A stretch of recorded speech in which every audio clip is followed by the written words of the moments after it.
अपनी पकड़ को छोड़े, अपने चित्त को प्राण केंद्र पर केंद्रित करें। नाक का दाहिना हाथ लंबा श्वास लें, लंबा श्वास छोड़ें। आने जाने वाले प्रत्येक श्वास को सजग प्रहरी की तरह देखते रहें। धीरे धीरे श्वास लें, धीरे धीरे श्वास छोड़ें। दीर्घ श्वास प्रेक्षा का प्रयोग।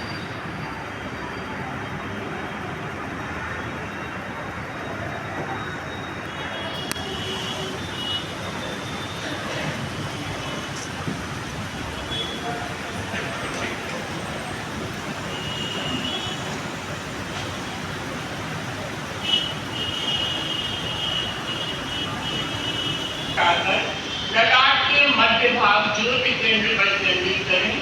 वहां पूर्णिमा के चांद की तरह चमकते हुए श्वेत रंग को देखने का प्रयास करें। ललाट के मध्य भाग पर चमकता हुआ सफेद रंग, श्वेत रश्मियां ज्योति केंद्र से निकलकर शरीर के चारों ओर फैल रही है। पूरा आभा मंडल उनसे रश्मियों से भर रहा है। अनुचिंतन करें, क्रोध शांत हो रहा है, आवेग शांत हो रहे हैं, वासनाएं शांत हो रही हैं। गहरी एकाग्रता पूरी तन्मयता के साथ ज्योति केंद्र प्रेक्षा का प्रयोग।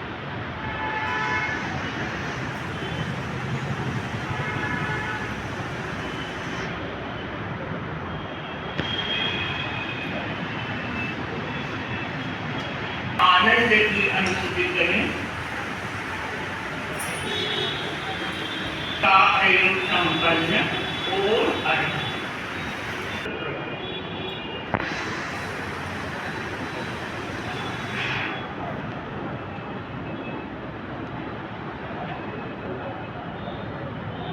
शिवं शुद्ध बुद्धं परं विश्वनाथं न देवं न बन्धुं न कर्माणि कर्ता न अङ्गं न सङ्गं न इच्छा न कामं चिदानन्दरूपं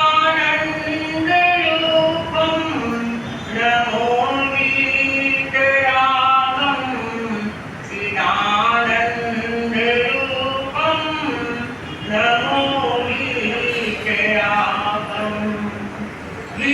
पुरुष भगवान महावीर के चरणों में वंदन।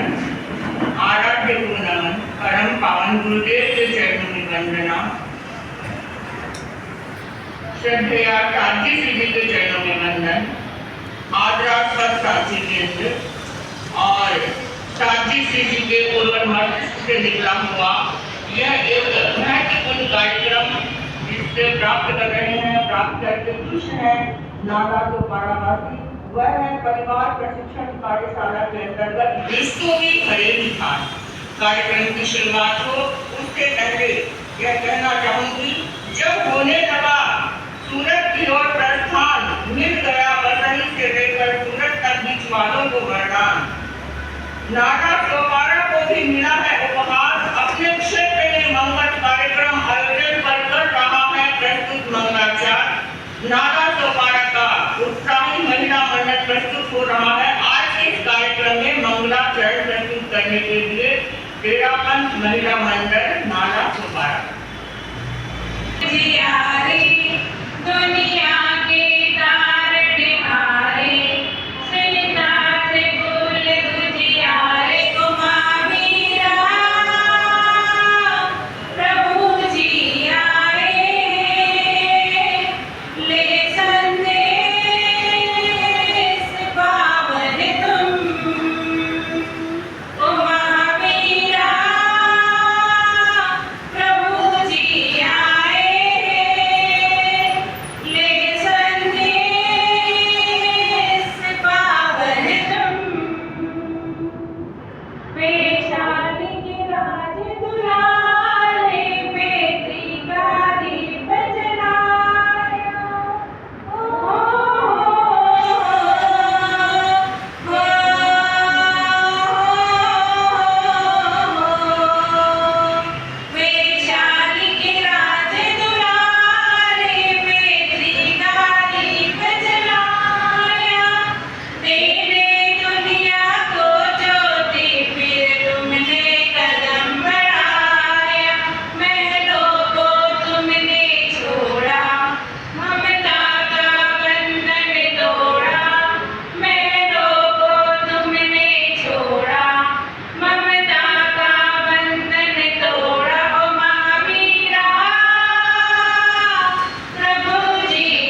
चरणों में सत्संग वंदन।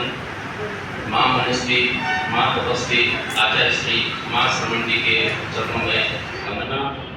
यहाँ विराजित सावित्री जी के चरणों में सत्संग वंदन। बाहर से पधारे हुए श्रावकगण, तेरागण समाज नाला सुपारा सभी का सादर जय हिंद।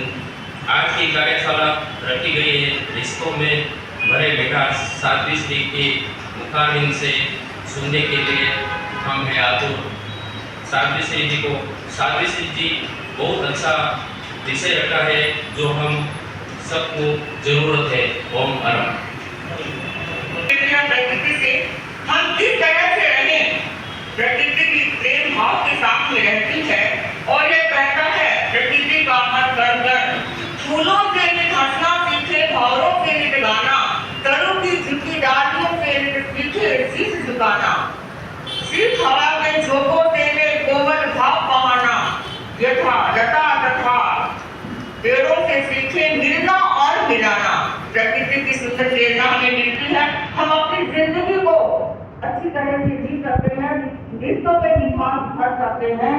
तो आज के इस प्रसंग पर उपस्थित है क्योंकि हम किसी से कम नहीं और हम किसी से पीछे भी नहीं कर रहे हैं। हमने पाया है महावीर शासन, किस्मत जागी है हमारी, भिक्षु का मिला है संग, तेरा पंथ प्रसिद्ध है हमारी, फुलवारी है महाश्रवण से आभारी, खिली है मन की प्यारी प्यारी। और आज के इस प्रसंग पर उपस्थित है विराट भिक्षु मंडल के प्रभारी श्रीमान मदन जी धाकर, अपने मधुर सम्मान के साथ मदन जी धाकर विराट से।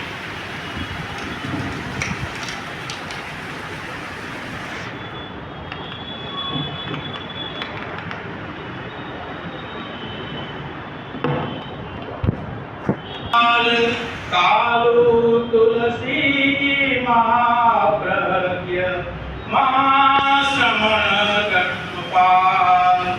सभी आचार्य को वंदन करते हुए अत्य विराजित साध्वी प्रोफेसर श्री मंगल त्रिका जी सर्ववर्ती साधियों के चरणों में वंदन। विराजित धर्म परिवार सादर जय जिनेंद्र। आज का टॉपिक है रिश्तों में मिठास। मगर रिश्तों में कड़वाहट क्यों आती है?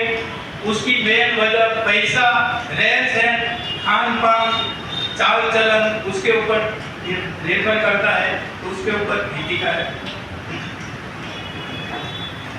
परिवार में लाड़ खाएगी, फूट खाएगी माया ने, परिवार में लाड़ खाएगी, फूट खाएगी माया ने, छोरा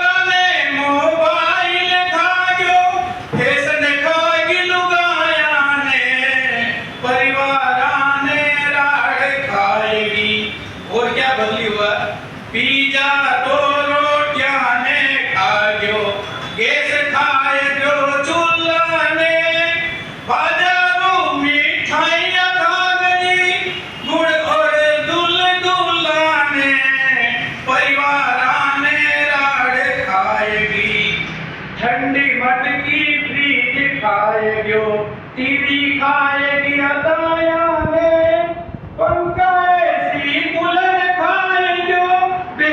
ठंडी छाया ने, परिवार ने लाड़ खाएगी, सामयिक संवर मोबाइल खाएगी, डीजे खाएगी बजना ने, थाली मारी करने प्रभु ने, भूल गया थे सजना थे, परिवार ने लाड़ खाएगी, अंग्रेजी फैशन ले डूबी, गुण समझावे पाया ने, भगवती आचार्य खाएगी, केसरिया ठंगाया ने, परिवार ने राड़ खाएगी, कंपटीशन बचपन खाएगी, चिंता खाएगी काया ने, बिना जरूरत लोन ले लिया, किस्ता खागी कमाया ने,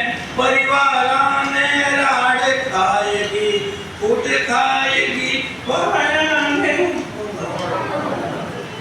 और यह कि जब तक परिवार में विषम परिस्थितियां होती है वहां फिर सुख का साम्राज्य नहीं होता है। यह सच है कि रिश्ते इतने सस्ते नहीं होते हैं जो एक दिन में गिर जाए। रिश्ते बहुत अमूल्य होते हैं, जबकि एक बूंद जब घड़े पर गिरती है वह उससे समा जाती है, दूसरी गिरती है, तीसरी गिरती है और अंतिम बूंद जब गिरती है वह घड़ा आग हो जाता है, गीला हो जाता है। तो वह स्थिति भी हमें चाहिए हमारे परिवार में, हमारे संगठन में कि हम स्नेह भाव से हमेशा जीते रहें। तो हम स्नेह भाव से कैसे जीते रहें और हमारे रिश्तों में सौहार्द के भाव कैसे और अधिक बढ़ते जाएं। सुनिए, हम सुनना चाह रहे हैं साथी शौर्य प्रभा जी को वे क्या कहते हैं। आज के इस महत्वपूर्ण कार्यक्रम में अपने विचारों के साथ उपस्थित है साथी डॉक्टर शौर्य प्रभा जी।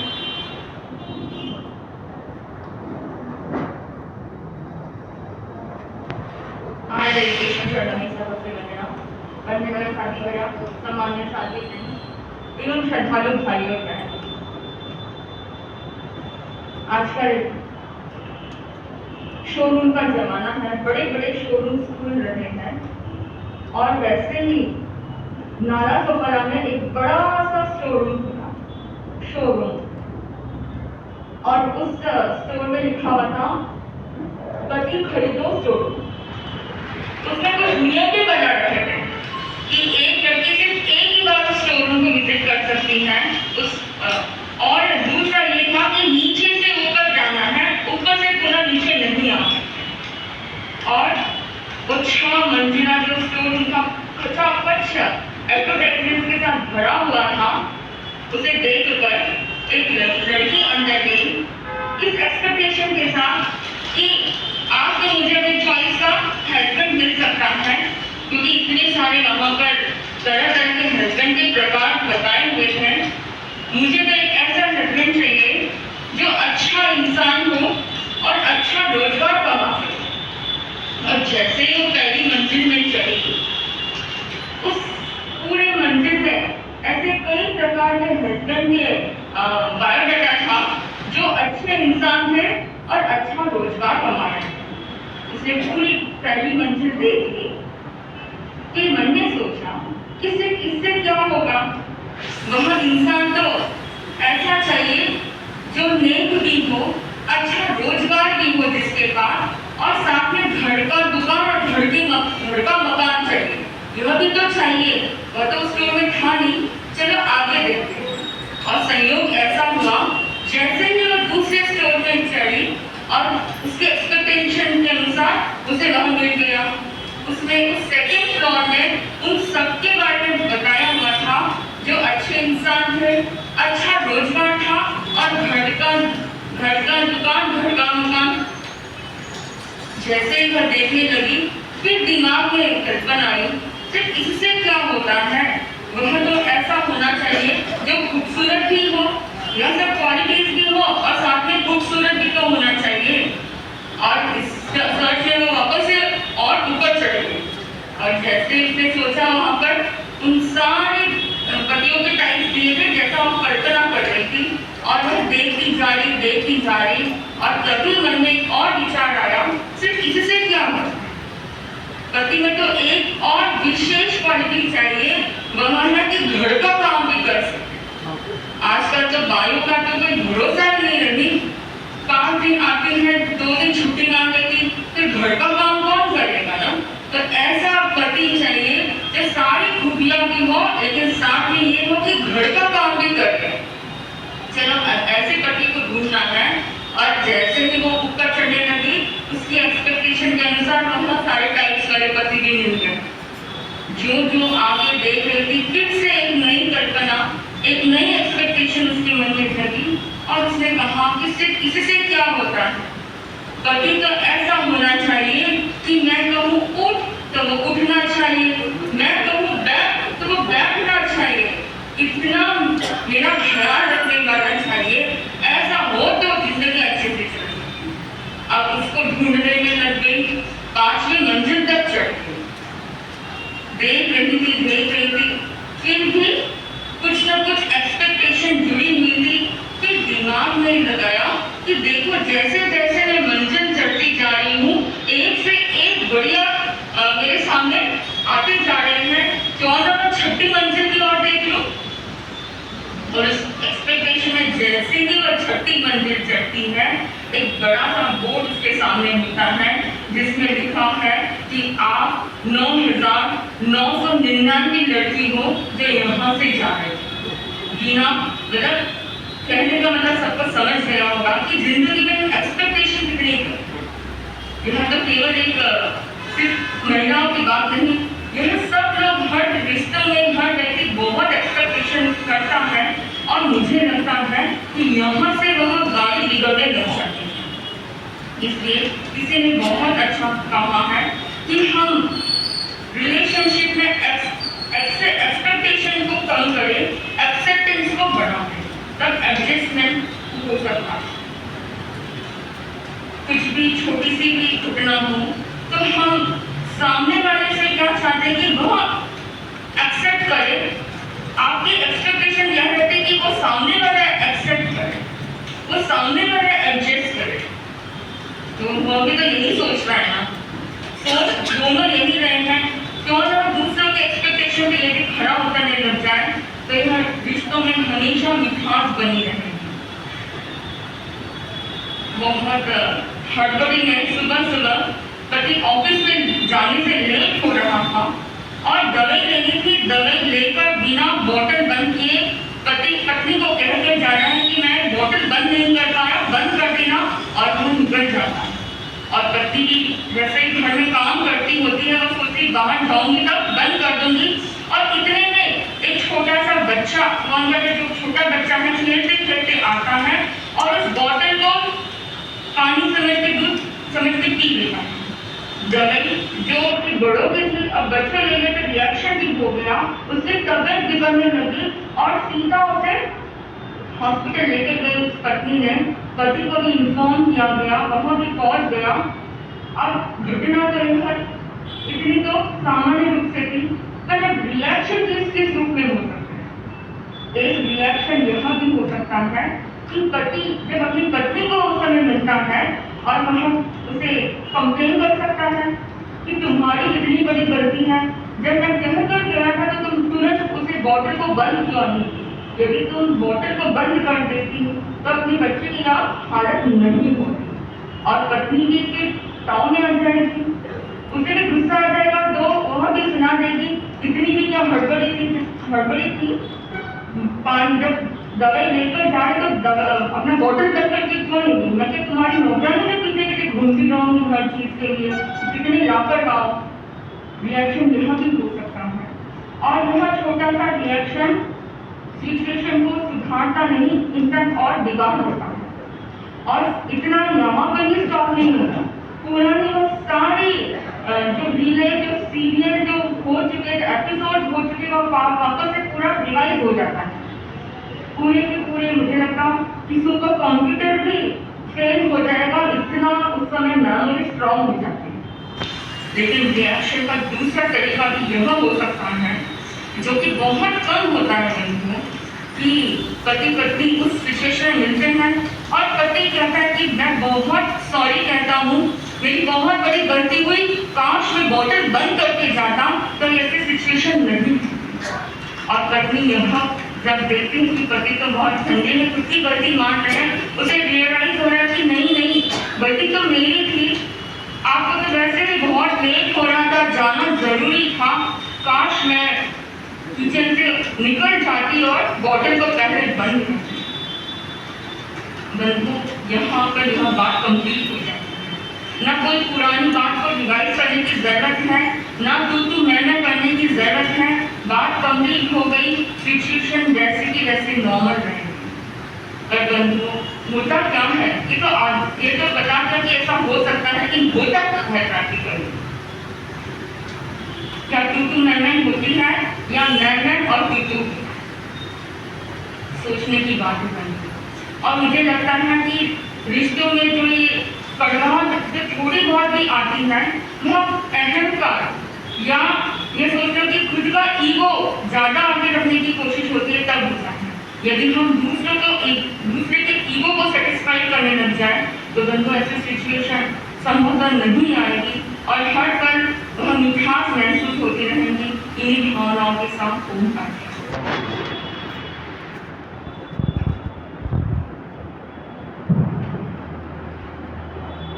कहते हैं जिंदगी बहुत छोटी सी है और यह सत्यता है। सुबह का बचपन हंसते देगा, दोपहर मस्त जवानी है, सांस को ढलते बुढ़ापा देखा और रात को खत्म कहानी है। बस यही हमारी जिंदगी है। जिंदगी की खुशहाली के लिए हम संकल्प करें कि तर्क रोशनी है पर तकरार आग है। सतर्क रहें, यह आग बढ़ न पाए। समस्त भावों को प्रस्तुत करने के लिए और समस्त भावों का करवाने के लिए पान करेगा साथी समुदाय संगान। आज के इस प्रसंग पर भावपूर्ण संगान के लिए आहुत है आप सबके समक्ष साथी दें।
खुशियाँ महके चहके कुंडल छाए संसारी शालीन स्वस्थ सात्विक परिवार बनाए हम नया सवेरा लाए हम नया सवेरा लाए। कहा नहीं जा सकता। यह एक बहुत प्राचीन परंपरा है और कहा जा सकता है कि हम एक गीत को बहुत पुराना है और सबने बहुत सुना होगा। अपना से प्यारा है अपना घर द्वार स्वर्ग से सुंदर सपना से प्यारा है अपना घर द्वार हमको सदा मिला है यूं बड़े सभी का प्यार तुम्हारा प्यार न टूटे तुम्हारे परिवार न टूटे तुम्हारा प्यार न छूटे ये रिश्ते कभी न टूटे। रिश्तों में ऐसी मजबूती होती है जो सबको एक डोर में बांधे हुए रखती है और संगठन इतना मजबूत हो और मजबूती के साथ में यदि पारस्परिक सौहार्द होता है पारस्परिक प्रेम होता है और विश्वास होता है तो व्यक्ति के लिए ऐसा कुछ भी नहीं जो असंभव हो। तो आज यह एक महत्वपूर्ण विषय रखा गया है साध्वी जी के सानिध्य में और पाश्चात्य दर्शन में कहा जाता है हमारे भारतीय दर्शन भी यह कहता है एक्सेप्ट द सोल हमारी आत्मा को हम स्वीकार करते। भगवान महावीर ने तो गर्भकाल में ही संकल्प कर लिया था कि मैं किसी की आत्मा को दुखाऊंगा नहीं। ऐसा उन्होंने किया जब वे आए तो बिना माँ के उन्होंने यह कहानी मुझे बताने में पता है कि किस तरह से वे करुणा के महान सागर बने रहे हमेशा के लिए। तो आज के इस प्रसंग पर अपने सभी विचारों के साथ अपने प्रबुद्ध विचारों के साथ आ रही है साध्वी डॉक्टर राजीव प्रकाश। श्रद्धेय साध्वी कला के चरणों में सतत नमन। उपस्थित भाइयों और बहनों, क्या आप यहाँ बैठे हैं एक दूसरे को पूछ सकते हैं आप कैसे हैं? किसी एक व्यक्ति को पूछिए, आपस में एक दूसरे को पूछिए। आपके पास जो बैठा है आप पूछिए आप कैसे हैं और बात वाले पूछेंगे आप कैसे हैं। दोनों को जवाब सुनना है, दोनों को जवाब सुनना है। हाँ हाँ हाथ मिला के पूछ सकते हैं। पूछ लिया सबने पूछा है ना, कोई चुपचाप तो नहीं बैठा था। अब बताइए जवाब क्या मिला? अच्छे हैं, सब अच्छे हैं। सच बोलो सब अच्छे हैं क्या? हाँ हाँ बुरा होना भी नहीं चाहिए। लेकिन अगर हम सब बहुत अच्छे होते तो शायद कार्यशाला की जरूरत नहीं होती। लेकिन आज इस कार्यशाला पर हमें विचार करना है तो हमें ये भी सोचना है कि हम कितने अच्छे हैं। अच्छे तो हैं लेकिन हम कितने अच्छे हैं। यौगिक युग था जब आदमी दो ही जंगल में रहते थे, कोई स्ट्रेस ही नहीं था परिवार निभाने का, आराम से जीते थे और नया युगल पैदा किया और चले जाते थे, प्रॉब्लम नहीं थी। लेकिन उसके बाद इंडस्ट्रियल युग आया, उसके बाद अब एक वर्चुअल युग आया है जहाँ पे वापस दो ही जने हैं, मैन एंड मोबाइल। बस दो हो तो बहुत है और कुछ नहीं चाहिए, फैमिली नहीं चाहिए और कुछ नहीं चाहिए, मैं और मेरा मोबाइल बस है। वापस यौगिक युग आ गया। बहुत यात्रा की है, एवोल्यूशन किया है आदमी ने। डार्विन कहा एवोल्यूशन हो रहा है, आदमी और से ज्यादा कॉम्प्लेक्स और ज्यादा से ज्यादा होशियार हो रहा है, लेकिन पता नहीं क्यों। चिंटी जीना जानती है समूह में, मधुमक्खियां समूह में जीना जानती है, हाथी जो समूह में जी सकते हैं, शेर जैसे पावरफुल व्यक्ति भी समूह में एडजस्ट करके जी लेते हैं, उनके कभी डिवोर्स नहीं होता। लेकिन हम हैं मनुष्य जो सबसे ज्यादा इंटेलिजेंट है, सबसे ज्यादा कॉम्प्लेक्स फिजियोलॉजी वाला है, काम करने की क्षमता, सोचने की क्षमता सब ज्यादा है, लेकिन फिर भी एडजस्ट नहीं होता। फाइनल किया है। देखिए एक डेमोन्स्ट्रेशन के साथ। अभी वो सादृश्य जी वहां पर खड़े हैं और उनके पास एक कटोरी है। कटोरी में कुछ है, खाली है, ठीक है। अब इस कटोरी को भरते हैं। भरिए बॉल्स, पहले हाँ बॉल्स डालो, 1 2 3। और कटोरी तो भर गई है। कटोरी भर गई है ना, सबको दिख रहा? कटोरी भर गई। और बॉल जाएगी नहीं, डालेंगे तो गिर जाएगी, रहने दीजिए। अब और बॉल नहीं जा सकती। अब एक कटोरी भर गई है पक्का? नहीं, अभी भी कटोरी नहीं भरी है, इसमें और कुछ जा सकता है। अब देखो इसमें क्या डाल रहे हैं। अगर इसमें जगह नहीं होती तो इसमें एक चॉक पीस नहीं जाती। देखते हैं जाती है कि नहीं। ओहो, चॉक पीस तो गई, इतनी सारी चॉक पीस इसके अंदर गई है। अब तो कटोरी में जगह नहीं है, चॉक पीस ऊपर तक आ गई है। कटोरी अच्छी तरह से भर गई है ना? हाँ भर गई, कहने बोले भर गई। कटोरियां भरने की आदत है ना तुम लोगों को। हाँ, अभी देखो कटोरी भरी नहीं है, इसमें और भी कुछ जा सकता है। अब क्या जाएगा? इसमें जाएगी रेत। जाएगी कि नहीं? चली जाएगी। अभी तो आप बोले थे भर गई और अब बोल रहे हैं कि खाली है, जा रही है। खाली है तभी अंदर रेत जा रही है। देखिए रेत चली गई और समझिए रेत से हम खचाखच भर दी है, फिर तो कुछ जाने का स्कोप नहीं है ना। क्या जाएगा? क्या जाएगा? वेरी गुड, आप लोग रिश्ते निभाए हुए हो इसीलिए बता सकते हो। इसके अंदर पानी जा सकता है, अभी भी स्कोप है। पानी से ये कटोरी पूरी तरह भर दी गई है। अब बोलो इसमें कुछ जा सकता है क्या? हाँ, पानी तो भर दिया, अब पानी सतह तक भर गया। अब बोलो कुछ जा सकता है क्या?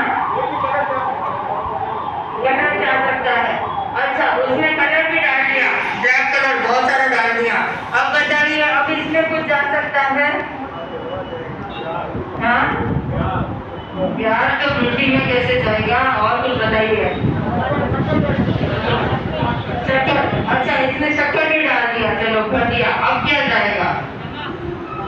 हाँ शक्कर नमक भर दिया, अब कोई जगह नहीं है। अब क्या डालेंगे?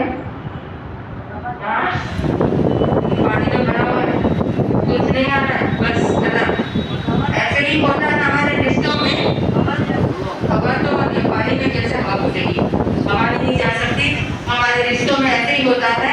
हमें लगता है हमने सहन किया, एक लेवल खत्म हुआ, ठीक है, और सहिष्णुता बढ़ाती हूँ, दूसरा लेवल, तीसरा लेवल, चौथा लेवल, पांचवा लेवल, एक टाइम आता है इससे ज्यादा मैं सहन नहीं कर सकती, मेरे गले तक आ गया है, अब तो मुझे डिवोर्स लेना ही पड़ेगा। लेकिन भाइयों बहनों, वो कभी नहीं हो सकता कि हमारी सहिष्णुता का दायरा खत्म हो, क्योंकि अब भी उस कटोरी में अब भी कुछ जाने का प्रकाश है। और प्रकाश अभी भी उसके अंदर जा सकता है।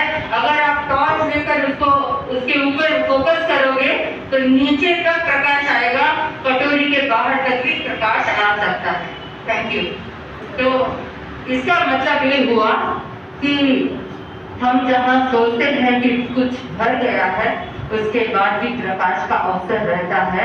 हम किसी भी रिश्ते को निभाते हैं, साथ वाले को निभाते हैं, तो ये न सोचे कि ये सब कर रहा है, मैं सहन कर रहा हूँ। शायद हमारी भी बहुत सारी आदतें सामने वाला सहन कर रहा है, और जब तक एक दूसरे को नहीं सहेंगे तब तक हम शांतिपूर्ण जीवन नहीं जी सकेंगे।